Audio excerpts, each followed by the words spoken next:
सर्वात आधी मी इथे 1 वाटी रवा घेतलाय। हा जाड रवा आहे।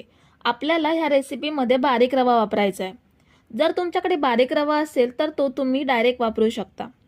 हा जाड रवा आहे त्यामुळे मी मिक्सरला लावून बारीक करून घेणार आहे।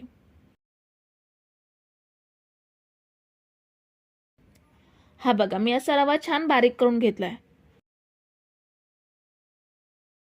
आता गॅसवरती पॅन ठेवलाय, त्यामध्ये 1 चमचा तूप घेऊयात। तुपाऐवजी तेलाचा किंवा डालड्याचा सुद्धा वापर करू शकता। तूप गरम झाल्यावर ह्यामध्ये जो रवा बारीक करून घेतलाय तो घेऊयात। रवा आपल्याला छान भाजून घ्यायचा आहे। गॅसची फ्लेम पूर्णपणे स्लो करून रवा भाजून घेऊयात।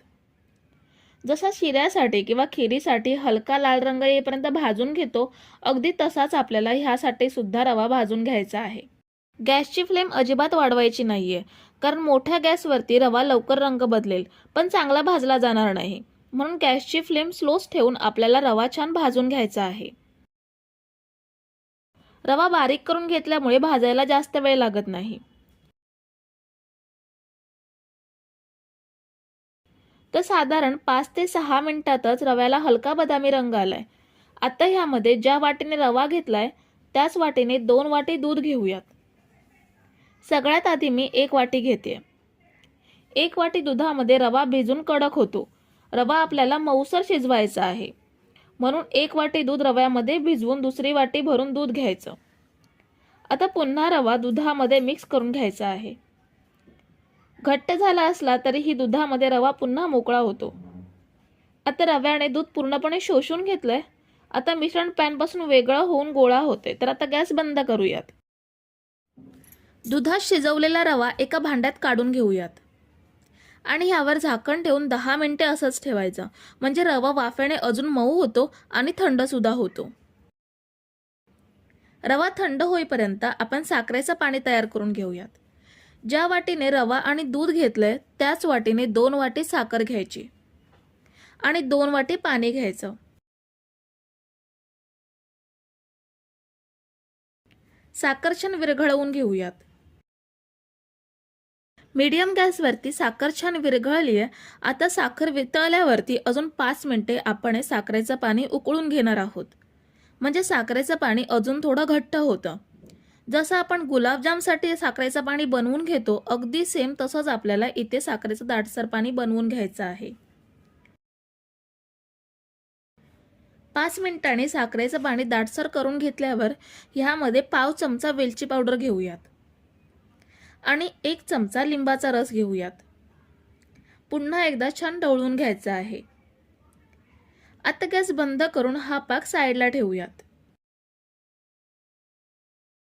आता रवा भांड्यात काढून 10 मिनिटं झाली आहेत। रवा कोमट झालाय आणि मऊ सुद्धा झालाय। आता आपण हा 2 मिनिटे छान मळून घेऊयात। पण मळून घेण्याआधी ह्यामध्ये अर्धा चमचा वेलची पावडर घेऊयात आणि पाव चमचा एवढा बेकिंग सोडा घ्यायचा आहे।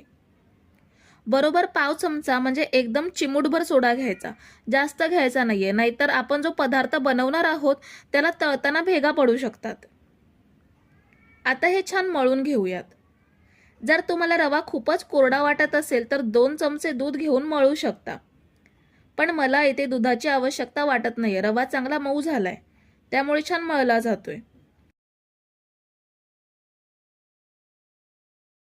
आता साधारण 2 मिनिटे आपण हे छान मळून घेतलंय। आता छोटे छोटे गोळे घेऊन ह्यांना गोल आकार देऊयात। असं हातावर चांगला मळून वरून दाब देऊन ह्या पद्धतीने गोळे बनवून घ्यायचे। हे बघा, ह्याला अजिबात कुठेही क्रॅक्स नाहीयेत, मस्त मऊसर गोळा बनलाय। याच पद्धतीने आपण बाकीचे गोळे सुद्धा बनवून घेऊयात। तर इथे मी थोडेसे गोळे बनवून घेतलेत आणि बाकीचा रवा कोरडा होऊ नये म्हणून झाकून ठेवायचा। आता हे फ्राय करून घेऊयात। गॅसवर कढई ठेवली आहे, त्यामध्ये थोडंसं तेल घेतलंय। हे कमी तेलामध्येच तळायचे, डीप फ्राय करायची गरज नसते। कमी तेलामध्ये हे छान फ्राय होतात। हे तळताना सुद्धा गॅसची फ्लेम पूर्णपणे स्लो ठेवायची आणि छान तपकिरी रंगात तळून घ्यायचे। 2 मिनिटांनी हे परतून घेऊयात। एका बाजूला मस्त रंग आलाय, दुसऱ्या बाजूने सुद्धा सेम असेच छान फ्राय करून घेऊयात।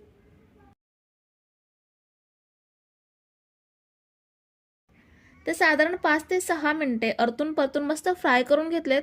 छान तपकिरी रंग आलाय. आता काढून घेऊयात आणि बाकीचे गोळे सुद्धा असेच फ्राय करून घेऊयात. आपण जो साखरेचा पाक केलाय तो थंड झालाय. त्याला हाय फ्लेमवरती अर्धा मिनिटभर गरम करून घेऊयात.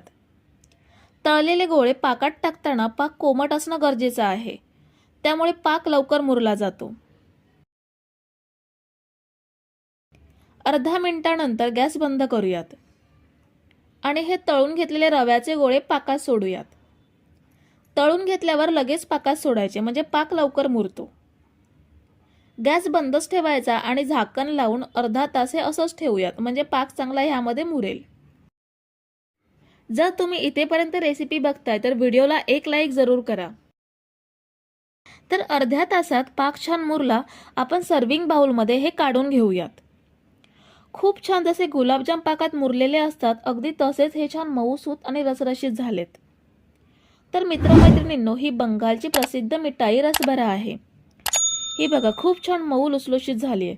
जेव्हा कधी गोड खायचं मन होईल ना तेव्हा ही रेसिपी अगदी झटपट बनवू शकता.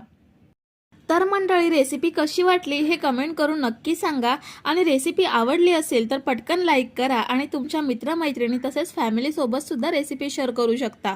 आणि महत्त्वाचं म्हणजे चॅनलला जर तुम्ही अजून सबस्क्राईब केलं नसेल तर पटकन सबस्क्राईब करा आणि बेल बटन प्रेस करून ऑलला क्लिक करा म्हणजे अशाच छान छान आयडियाज आणि रेसिपीज तुम्हाला माझ्या चॅनलवरती पाहायला मिळतील. थँक्यू.